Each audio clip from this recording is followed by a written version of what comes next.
You're watching WAFF 48 News on your side with Gina Benitez. WAFF 48 News at noon starts now.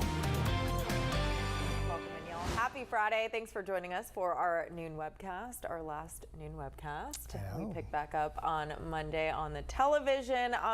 Today, kind of warm, a little muggy out there, but it's going to start going down, that mugginess factor, correct, Jeff? It is. We're going to call this like Transition Friday. Okay. Because for those of you who are just waiting for some lower humidity and maybe a little lower temperature, we have something for you coming just in time for the weekend. And keep an eye on the radar. Eric Burr cracked me up. We weather geeked out yesterday when he kept the 10% chance of a shower in for Thursday. And then it came to fruition in the afternoon, and there was a few showers in the Huntsville area. And we're both texting each other back and forth. It was actually, we were kind of like losers after we did it, but keeping an eye on the radar because there is still a slight chance of a shower today. But I think more areas will stay dry than get wet. And really the focus is on just transitioning to a really comfortable air mass just in time for Saturday and Sunday. Live look in Huntsville, you can see a little bit of cloud cover out there, but some sunshine with some shadows.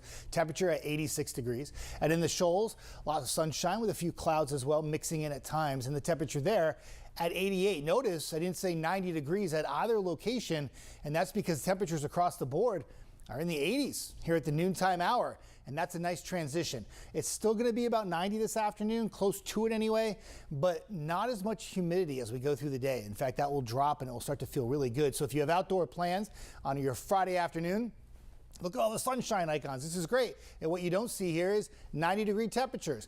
I'm not going to talk about 100 feel-like temperatures. We have a pattern change taking place right before our very eyes. And it's all part of a frontal boundary, a cold front, that's moving through the area as we go through the day today. Now, dew points, they're going to keep dropping too. Still on the high side for parts of the area, like Coleman at 74. I consider that still kind of sticky, but 65 in Leoma, and that's a hint of what's to come. So if you're going out this afternoon, or especially this evening, with each passing hour, it's going to get better and better. And by the time we get to the overnight, it'll be quite delightful. So if you're going to the Trash Pandas game, enjoy the Pandas putting together a win, and then watch the fireworks show. And by that point, the temperatures have fallen back in the 70s.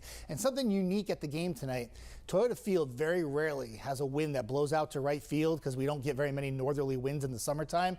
That will be the case tonight. So maybe, just maybe, if you're at the porch watching the game in right field, a couple lefties get up there, Mr. Flint gets up there and pulls one down the line, maybe get a home run ball tonight, right? Satellite and radar, there's the frontal boundary.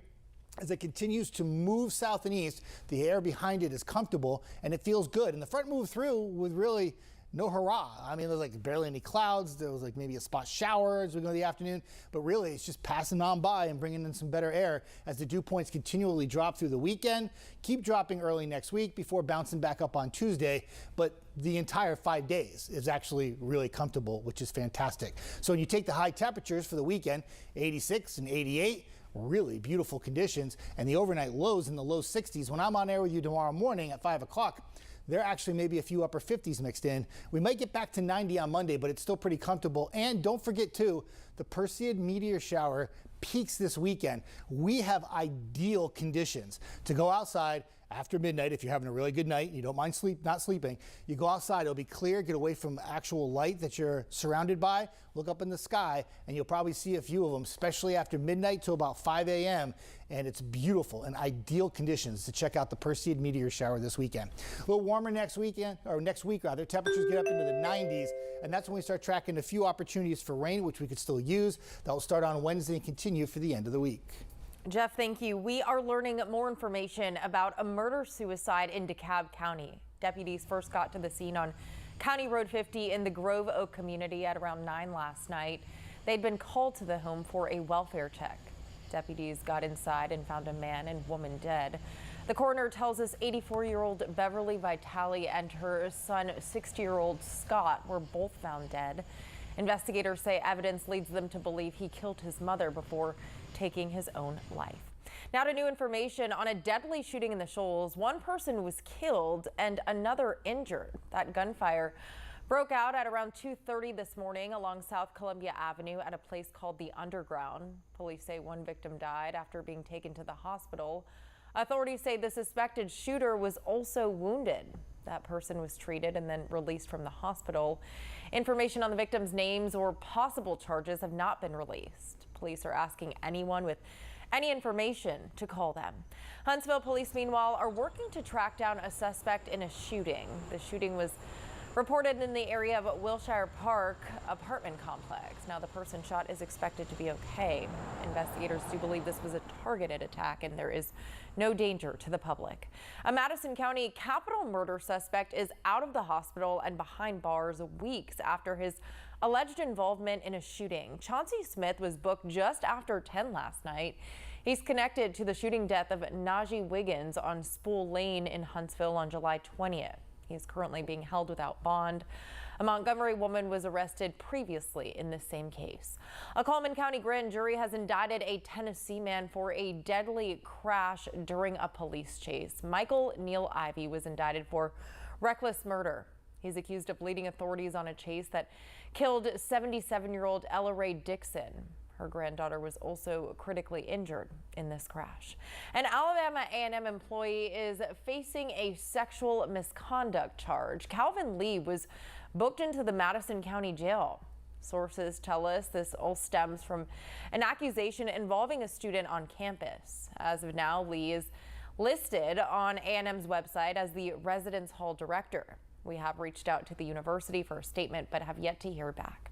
An ambulance driver was hurt in a crash in Decatur. Now, that ambulance was transporting a patient when it collided with another vehicle this morning along 6th Avenue. The patient was not hurt, and Decatur police are investigating. The Alabama Ethics Commission has ruled Decatur's mayor committed a minor violation. Our partners at the Decatur Daily report Mayor Tab Bowling committed the violation when he used the Aquadome Recreation Center for a private pickleball game when the center was closed to the public. The commission voted unanimously to refer the case to the district attorney. Bowling could be fined. All new at noon, the city of Huntsville is moving forward with engineering contracts on a pedestrian project. The city council just approved 2 contracts for the pedestrian access and redevelopment corridor. One contract is for almost $2 million to finalize plans for a cable suspension bridge across Memorial Parkway, and the second is for channel improvements to Pinhook Creek.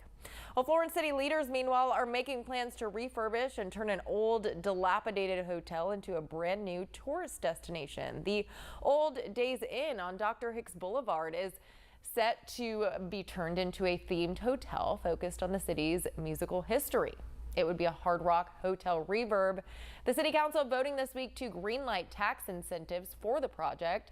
Council President Katrina Simmons hopes the new hotel will attract more people to the area. It's always needed in the city, and anytime you can do that, because that tax base help us do more things in the city, like pave roads and things that is certainly needed here. The council will host a public hearing on the hotel at its next meeting on August 20th.